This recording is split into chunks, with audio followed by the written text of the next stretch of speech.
Well, I'm Aubry Davis here with Reilly Lewis. And Reilly, let's take a look at the 2010-2011 season. It kicks off with something I absolutely love, the idea of these French and Belgian 19th century composers all love two things, the organ and they love Bach. And, you know, they wrote some great stuff, didn't they?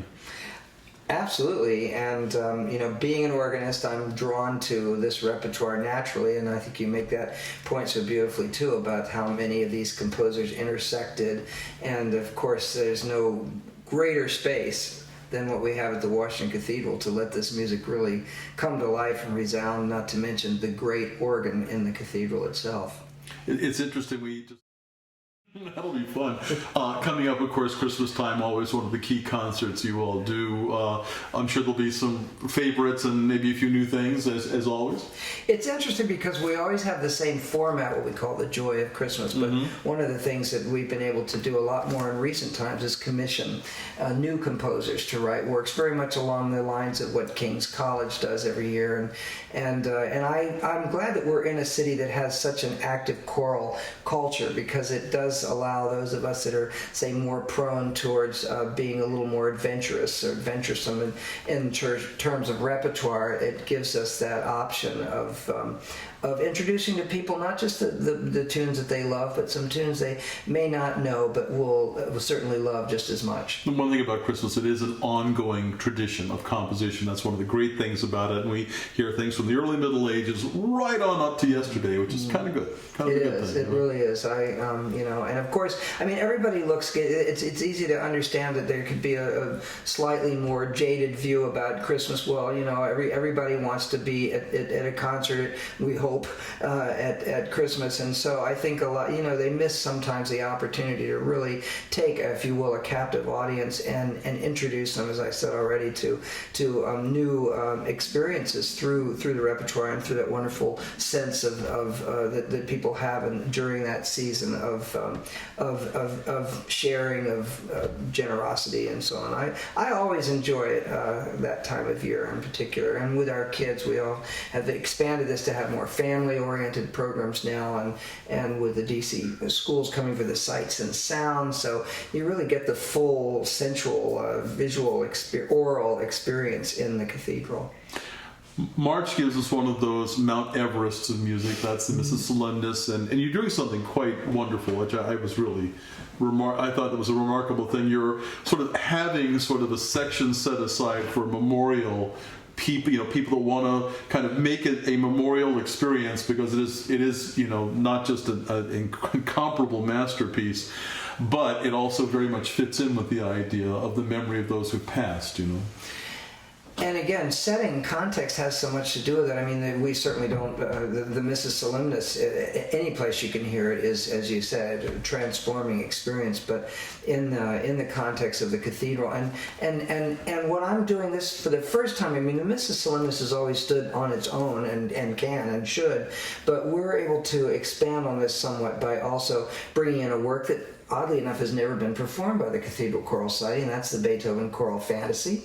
And it's kind of like a family reunion, because our piano soloist is Ed Newman, and of course his wife is Elizabeth Atkins, who is the co-principal violinist with the National Symphony Orchestra, and we've played together for years. So it's nice to have this sort of prelude, if you will, to the great Mass. And you have a Russian program coming, which I'm very excited about. I have been, part of the rebirth of interest in Russian music, and I'm so pleased to see how people have taken this on. And, frankly, since the fall of the Berlin Wall and the ability to practice orthodoxy much more openly, this music is really, there are now web radio stations dedicated to nothing but Orthodox music. It's kind of a whole cottage industry, but this is a terrific idea. You having fun with it? Well, I am, and back in the 80s, there was a gentleman here in town named Vladimir Morozov, and my good fortune, he lived right over in Springfield. Now he's on the West Coast, but he, as you well know, is the founder of Musica Rusica, and that was my introduction to this vast and wonderful repertoire.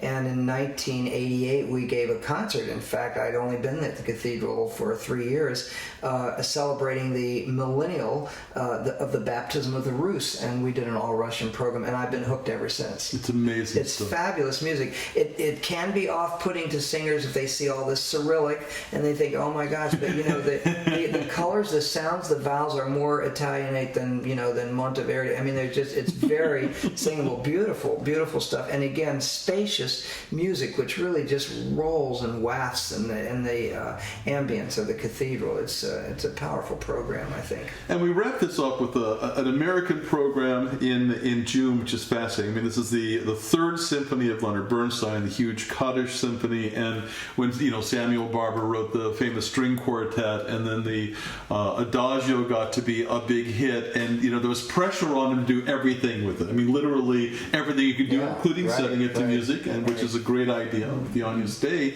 But was it your plan to have an all-American program?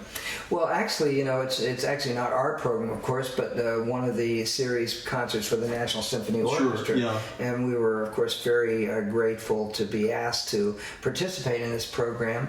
I've performed in the Kaddish Symphony a number of times, never had the pleasure of preparing it, and it's a challenge. It's a major, as you said, major work, and actually the Barber in its own way is quite daunting for a chorus. It gets high.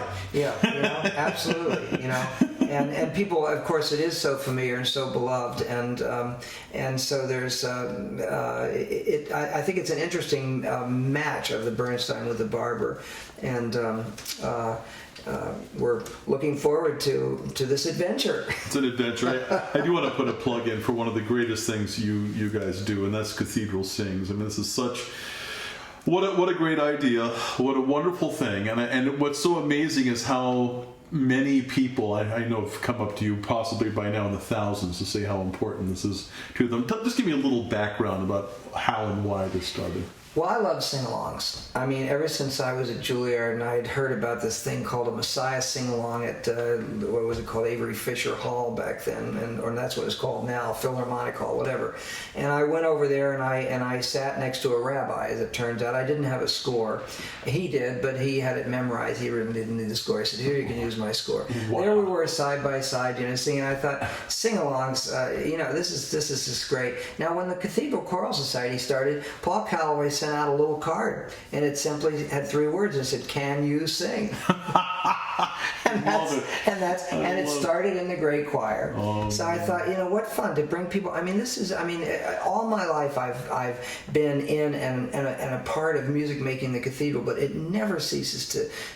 I never cease to be awestruck at the experience of singing in this great room. So I thought, well, why not open that up to the community? And so these sing-alongs have evolved, and we have an interesting tradition now, and that is that we tried something I've never thought I would have had the nerve to try, and that's a Carmina Burana sing-along. That is brave. Wow, I was thinking that very same thing. That is a big, brave piece. But we had lots of big, brave percussionists there to keep us going in case, anybody were going to crash and burn.